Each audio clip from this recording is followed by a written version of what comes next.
चलिए आज हम लोग पहला चैप्टर स्टार्ट करते हैं, प्रकाश का परावर्तन। ठीक है, क्लास 10 का फिजिक्स का चैप्टर नंबर 1 भारतीय भौतिकी का। ठीक है, चैप्टर का नाम क्या है? प्रकाश का परावर्तन। ठीक है, सबसे पहले हम समझेंगे कि प्रकाश होता क्या है। क्या चीज? प्रकाश क्या होता है? तो प्रकाश कहता है कि प्रकाश वह कारक है। क्या है? कारक। यानी प्रकाश वह कारक है जिसकी सहायता से हम किसी वस्तु को देख पाते हैं। ठीक है, उससे क्या कहेंगे? प्रकाश।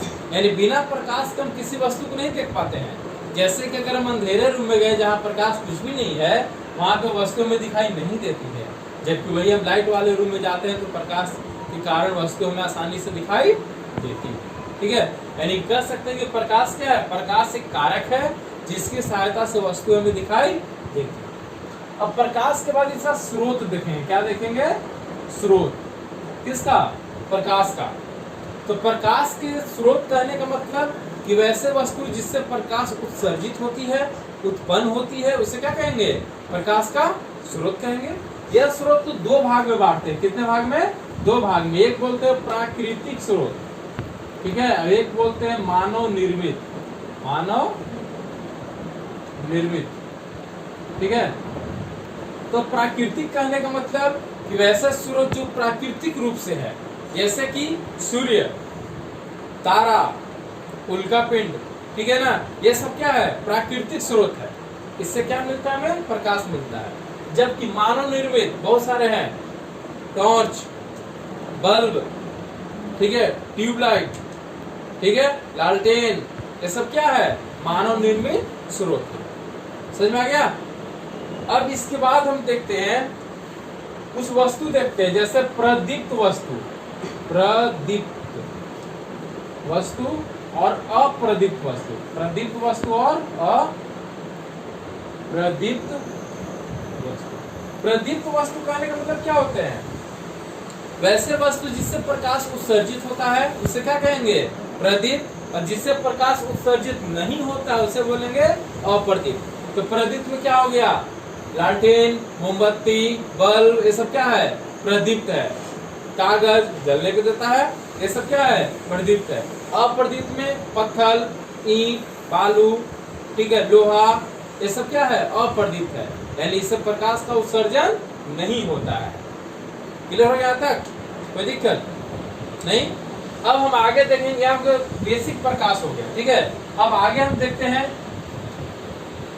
प्रकाश और उसके किरण। कैसे देखेंगे? प्रकाश के किरण। प्रकाश के क्या चीज? किरण।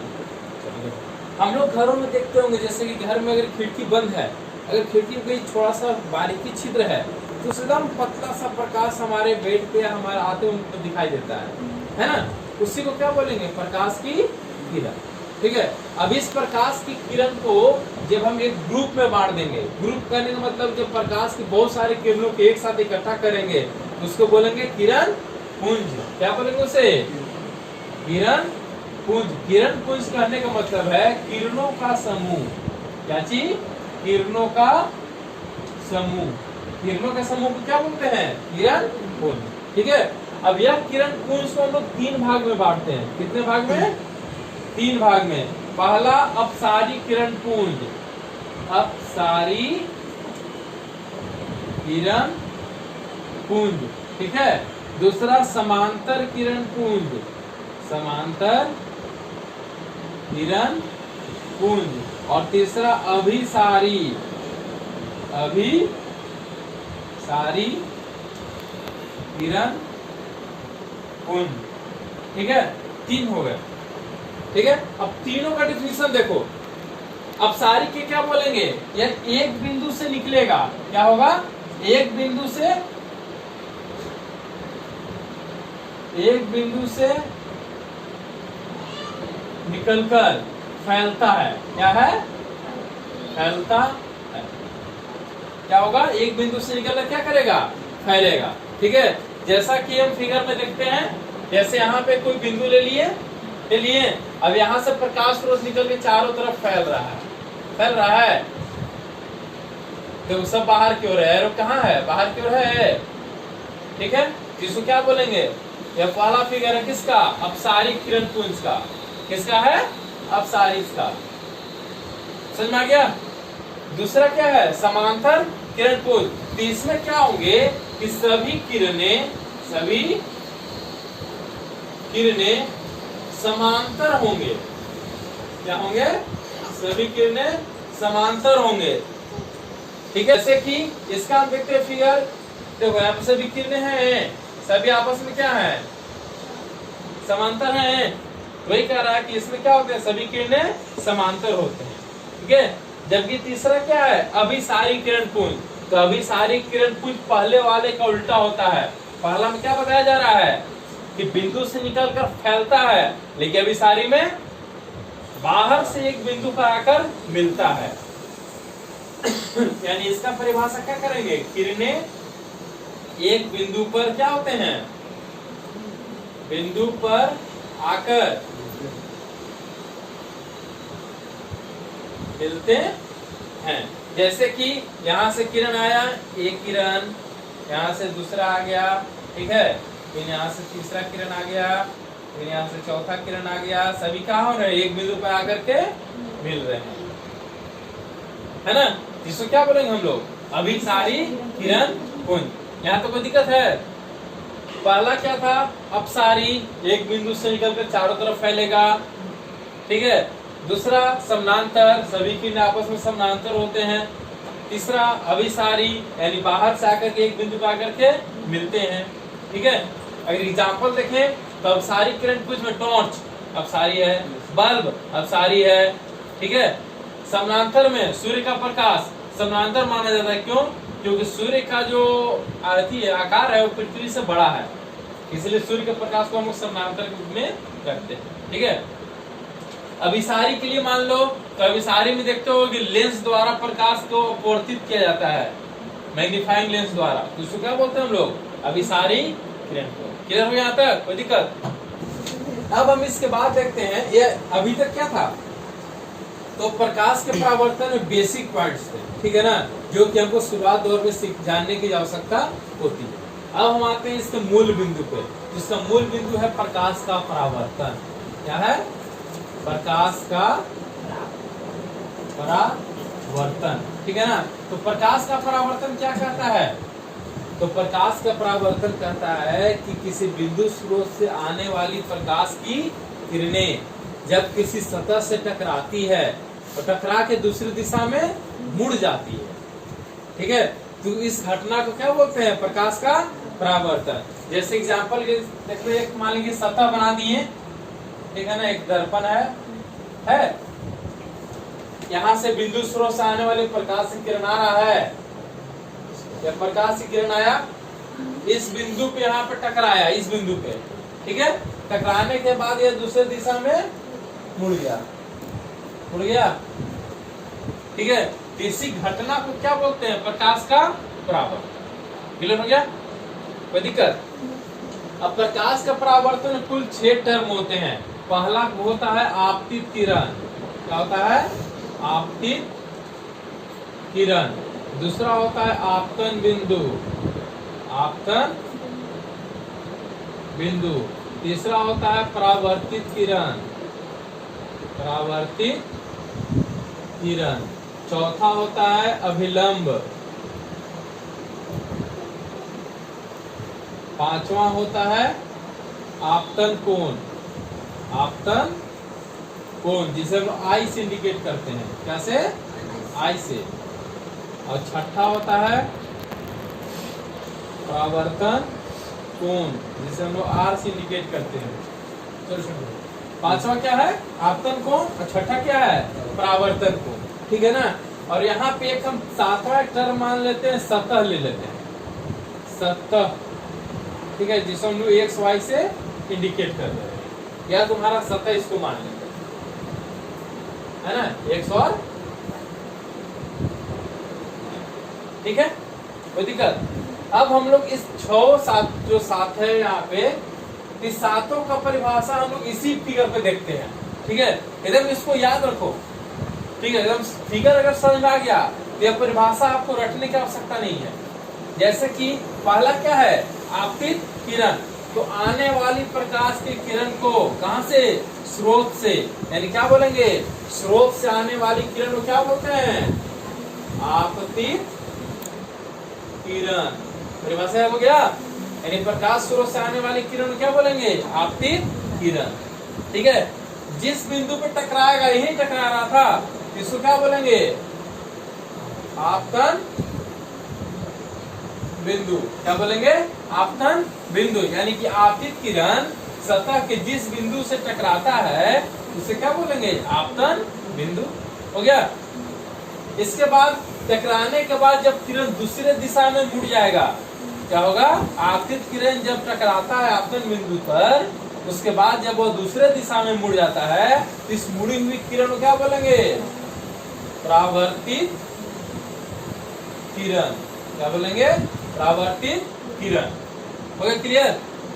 चौथा है अभिलंब। तो देखो यह जो आपतन बिंदु है, तो आपतन बिंदु पर जब लंब डालेंगे, लंब मतलब 90 डिग्री का कोण बनाएंगे, है ना, इसको क्या बोलेंगे, अभिलंब बोलेंगे। क्लियर है। अब हम देखते हैं आपतन कोण।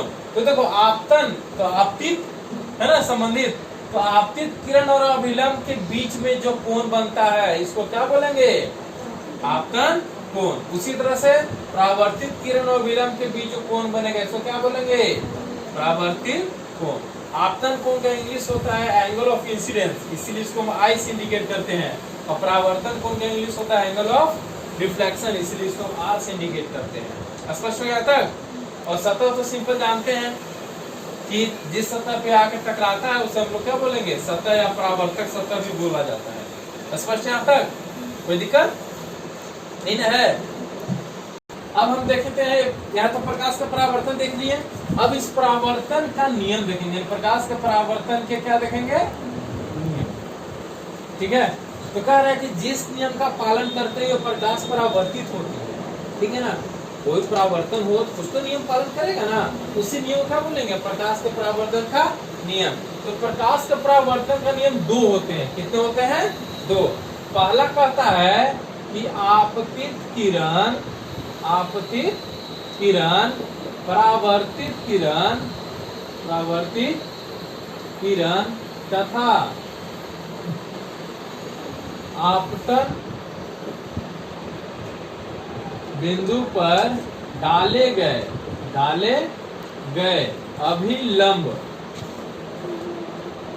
अभिलंब तीनों एक ही तल में होते हैं। क्या है, पहला नियम है ना, देखो आपतित किरण, परावर्तित किरण और अभिलंब तीनों एक ही तल में है। ठीक है, क्या कहता है, पहला नियम हो गया। ठीक है, दूसरा नियम कहता है कि आपतन कोण तथा परावर्तन कोण क्या होते हैं, बराबर होते हैं। यानी कि आई बराबर क्या मिल जाएगा, आर। आई बराबर क्या हो जाएगा, आर। यही प्रकाश का परावर्तन का क्या है, नियम है। क्लियर हो गया। हम लोग 9th क्लास में तुम लोग पढ़े होगा साउंड, ध्वनि में परावर्तन का भी यही नियम था, याद है। ध्वनि का परावर्तन भी यही होता है, बस किरण के जगह क्या होता है, ध्वनि तरंग। क्या होता है, किरण की जगह ध्वनि तरंग। बाकी दोनों का नियम क्या है, सेम है। कोई दिक्कत है यहाँ तक। आगे हम देखते हैं अगला पॉइंट, प्रतिबिंब। क्या देखेंगे, प्रतिबिंब। तो प्रतिबिंब होता क्या है, जैसे हम लोग धूप में बाहर, घर से बाहर निकलते होंगे तो आपको आपकी छाया दिखाई देती है। चाहे आईना के सामने खड़े होते हैं तो आपका फोटो आईना के अंदर दिखाई देता है ना। ये सब क्या है, प्रतिबिंब है। क्या है, प्रतिबिंब है।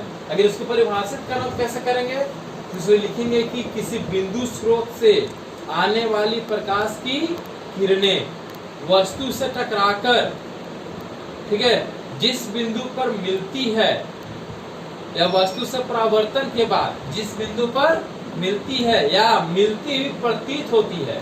तो क्या दो टर्म है, एक है मिलती है, मतलब हम फिक्स हैं, एकदम कंफर्म है कि वो मिलेगा ही मिलेगा।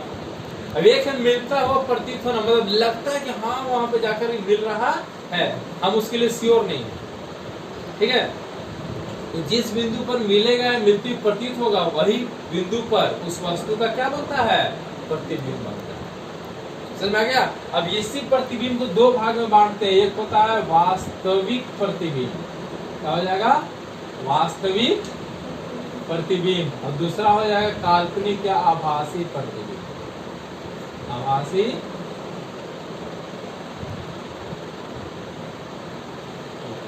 ठीक है ना। तो वास्तविक प्रतिबिंब, तभी हम बोले ना कि वास्तव में मिलते हुए प्रतीत होता है, तो वास्तव में जो मिलेगा उसको बोलेंगे वास्तविक प्रतिबिंब, ठीक है। और मिलते हुए आते हुए प्रतीत होगा, मिलते हुए या कहीं कहीं लिखा हुआ रहेगा कि आते हुए प्रतीत होगा, ठीक ना। तो मिलते हुए चाहे आते हुए प्रतीत होगा तो उसे क्या बोलेंगे, आभासी प्रतिबिंब। क्लियर हो गया कि दोनों का कुछ कुछ गुण होता है। गुण क्या होगा, तो वास्तविक प्रतिबिंब हमेशा उल्टा बनेगा, कैसा बनेगा, उल्टा, ठीक है। और इसका आकार फिक्स नहीं होगा, क्योंकि आकार इसका घटते बढ़ते रह सकता है। लेकिन आभासी प्रतिबिंब सीधा बनेगा और हमेशा बड़ा बनेगा। क्या होगा, सीधा और बड़ा। किससे बड़ा, वस्तु से बड़ा। यह पहचानने का नियम भी है, ठीक है। वास्तविक प्रतिबिंब को हम सीधा लाइन से इंडिकेट करते हैं, सरल रेखा से, जबकि आभासी प्रतिबिंब को डॉट रेखा से, ठीक है ना, डॉट लाइन से हम लोग क्या करते हैं, इसको इंडिकेट करते हैं। उससे भी हम पहचानते हैं कौन आभासी है और कौन वास्तविक। क्लियर है। इसके बाद हम लोग अगला पॉइंट देखना है पार्श्व परिवर्तन। पार्श्व परिवर्तन, तो पार्श्व परिवर्तन हम लोग देखते हैं, लोग आईना के सामने खड़ा हो जाओ, आईना के सामने क्या करेंगे, खड़ा होंगे, और हम अपने दाएं हाथ को ऊपर की ओर उठाएंगे, तो आईना से लगेगा वो अपना बायां हाथ उठा रहा है। हम अपना बायां उठाएंगे तो आईना लगेगा हम वो अपना दाहिना उठा रहा है ना। ऐसा प्रतीत होता है। अगर आईना के सामने खड़े हो जाएं और हम जो भी करें, अगर हम अपने दाहिने हाथ से कोई काम करते हैं तो आईना से दिखेगा कि अरे हम अपने बायां हाथ से काम करते हैं, बायां हाथ से करेंगे तो उससे दाहिना हाथ से होगा, ठीक है ना। तो दोनों के बीच में जो अंतर है, आप में और आपका प्रतिबिंब में अंतर है ना। आपका बायां उसके लिए क्या है, दाहिना, और आपका दायां उसके लिए क्या है, बायां। तो यही अंतर को बोलते हैं पार्श्व परिवर्तन। क्या बोलेंगे इसे, पार्श्व परिवर्तन। क्लियर हो गया यहाँ तक, कोई दिक्कत। पार्श्व परिवर्तन समझ में आ गया ना। यानी आईना के सामने खड़े होते हैं, हमारा दाहिना भाग प्रतिबिंब का बायां होता है, हमारा बायां भाग प्रतिबिंब का दाहिना होता है। क्या जो अंतर है दोनों में, इसी को क्या बोलेंगे हम लोग, पार्श्व परिवर्तन। क्लियर है यहाँ तक। अब अगला पॉइंट हम लोग देखते हैं गोलीय दर्पण। अभी तो हम लोग सिंपल दर्पण पढ़े हैं, अब क्या पढ़ेंगे, गोलीय दर्पण। तो गोलीय दर्पण कहता है कि किसी गोलीय दर्पण जिस गोले का भाग होता है, यानी गोलीय दर्पण किसी न किसी गोले का क्या होगा, भाग होगा, ठीक है। यानी वो थोड़ा सा घुमा हुआ रहेगा, हल्का सर्कुलर रहेगा, इसे क्या कहेंगे, गोलीय दर्पण, ठीक है ना। इस गोलीय दर्पण को हम लोग दो भाग में बांटते हैं, एक को बोलते हैं अवतल दर्पण, अवतल दर्पण, और दूसरे को बोलते हैं उत्तल दर्पण, ठीक है ना। अवतल दर्पण कैसा होता है, तो अवतल दर्पण में बाहर की ओर पेंट किया हुआ रहेगा। पेंट कहाँ रहेगा, बाहर की ओर। जैसे देखो यह गोलीय दर्पण है, यह इसका अंदर वाला भाग है, इधर बाहर वाला है, ठीक है ना। इसमें बाहर वाले भाग क्या किए हुए रहेंगे, रजतीत बोलते हैं, इंग्लिश में इसको बोलते हैं पेंट, ठीक है।